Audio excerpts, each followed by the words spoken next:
questions? John, you guys dug yourselves quite a hole there at the start of conference play. Do you feel like now that you're back to 4-4, you guys are kind of have a chance to reset, reboot, and start over? I think to a certain extent we felt that all along.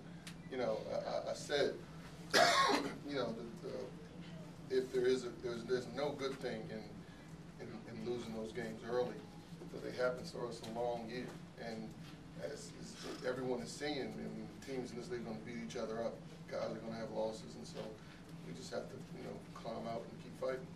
Coach, talk about your team's ability to handle their second half pressure, not just Chris, but the other guards as well. Well, most of the responsibility always falls on Chris's head, you know, but I thought he did a good job of drawing the double team and then kicking to someone else, and then us, you know, trying to be aggressive out of that. I think for the most part we made pretty good decisions on when to attack and when to pull it out and then run our sets. You know, with them, you know, you have to stay in attack mode. Their whole defense, they want you to get passive and slow down, and so you have to be intelligent, but always in attack mode. You talked about spending a week. You focused a lot on defense over the last week. Did you see the results of that effort tonight, particularly with Brownlee and Hardy? I did. I did. And we still have to get better, but I think that the individual one-on-one situation defense was better, and I think just as important, I think we covered for each other. We had each other's back. We were there when a guy got beat. There was bodies running at the guy penetrating, and so that was the focus for this week. It's just defense. You know, you can sit here. I said it after the last game. You can draw up whatever schemes that you want to draw up, man, zone, this, that, and the other. At the end of the day, you're standing in front of me, and I got to guard you. I got to stop you. And if I get beat, we don't want to get beat, but if I get beat, my teammates have to be ready, willing, and able to cover for me. So that's what we focus on. Why did you change your lineup change, and how you felt it worked out? It turned out okay. You know, I've said before, it doesn't matter. You know, we have a lot of good players in there. You know, who starts, who's out there when the score is 0-0 with 40 minutes left, doesn't really matter. And so, you know, Nate was out there, and Hollis wasn't for the first time, but they both played pretty well, I thought. Is this, considering how well Hollis played off the bench, is that something you'd consider sticking with? Possibly, but I mean, we'll see as we go along. But why did you make the change? Just because I want to. John, when they cut it down to start the second half, I think it was a 12-2 run, you were up 13 at halftime, and then all of a sudden it's like you guys kicked it into another gear and really took off from there, built the lead. What was the main reason for that? We got a few stops in a row. You know, I think that there's, you know, we want to get out and run. Now to do that, you have to rebound and you have to get stops. And I think we did a decent job on the board. Looking at the numbers, I got to go back and look at the tape, but I thought Julian had a lot more than 8. I felt like he had a lot more than 8 rebounds. You know, maybe it was just those that he occupied 2 or 3 bodies, which enabled someone else to run in there. But I think just during that stretch, we got stops and we got rebounds. Was Hardy a point of emphasis for you defensively this time around? Yes and no. And I mean, he has to be a point of emphasis because of what he means to their team. You know, in terms of point of emphasis, we put Chris on him. And so I thought Chris did a terrific job guarding. Is this as good an effort, or maybe not an effort, but as much of a contribution as you've gotten from the entire rotation in every aspect, offensive, defensive, everything so far? It's probably as good as it's been in a while. I don't know, want to put the superlative on it and say it's the best all year or anything like that, but you know, I think everyone when they got in, they did their job. They did what they were supposed to do. John, along those lines, where you were at 1-4, and now you're 4-4 in the conference. In this conference, going forward, I mean, just morale-wise, let's be a lot better before we got. Yeah, winning 3 in a row is much better than losing 3 in a row. But the same thing still applies. There's still a lot of ball to be played. As we see, not just with us, but across the board, every team can beat every team. And so we just have to, we've had, I think we had a focus tonight. I think we had a doggedness about us tonight.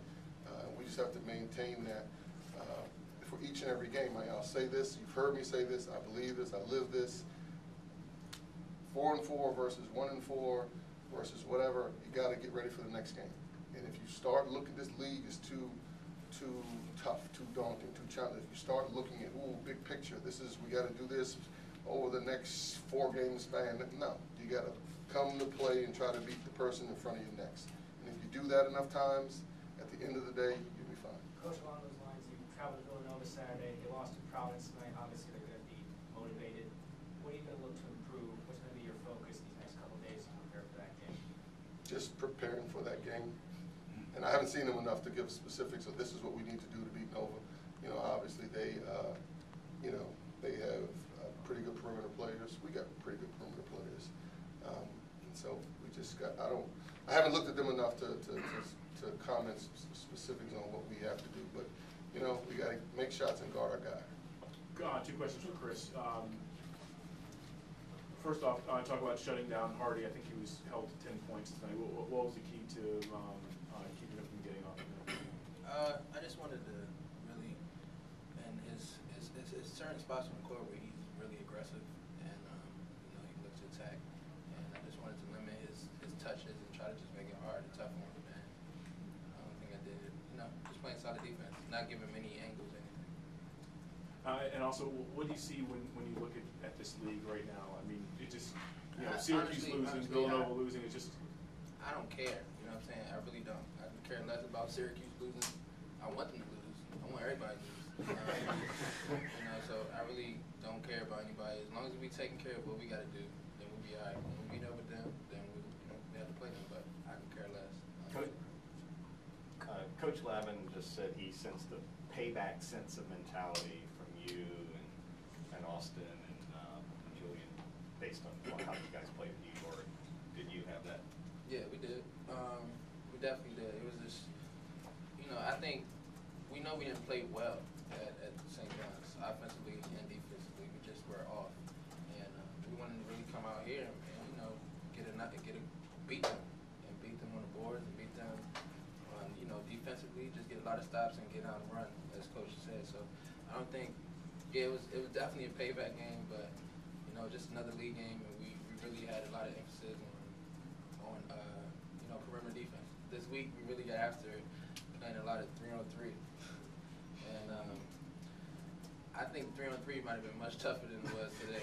So I think that put a lot of, and it helped us out, and got us competitive. We were all fired up to play today. Hollis, can you talk about the different dynamic of starting a game versus coming off the bench? And you seemed, I don't know, you seem to be okay with it, play well. Yeah, I mean, I think when you come off the bench, you get an opportunity to see what we're doing right, what we're doing wrong, what we need to bring more. So when I come in, I try to bring that to the team, and I think it worked. When you find out you're not starting, sort of how do you take that, and were you maybe a little extra motivated to, because you did have a pretty good game. You had most rebounds in a while and scored a lot of points. I mean, not really. Coach, obviously knows what he's doing. So when he tells you you're not starting, it's for the best of the team. Whatever is best for the team, I'm gonna support. So I'm just gonna do what I always do. Jason, that was one of your better shooting performances in a while, especially from 3-point range. Just talk about seeing those first couple go in and what that felt like. Seeing the first couple going, it's a confidence builder. I've been off lately. I just stayed in the gym after practice, before practice, getting up extra shots. Seemed like it was kind of contagious though, because you and Austin and you guys shot 56%, I think, from beyond 3. We've all been getting up extra shots, working hard because we've been off lately. Everybody's been off separate games, so I think we just got after it in practice and worked on our shooting. How important is that to stay with it when maybe it's not working for you and one aspect isn't working for you? And it's important to stay with it because everybody on this team can make shots. So when one person's off, if we somebody else will be on. But it's important to stay with it and keep shooting because we're all shooters and we go off and make shots.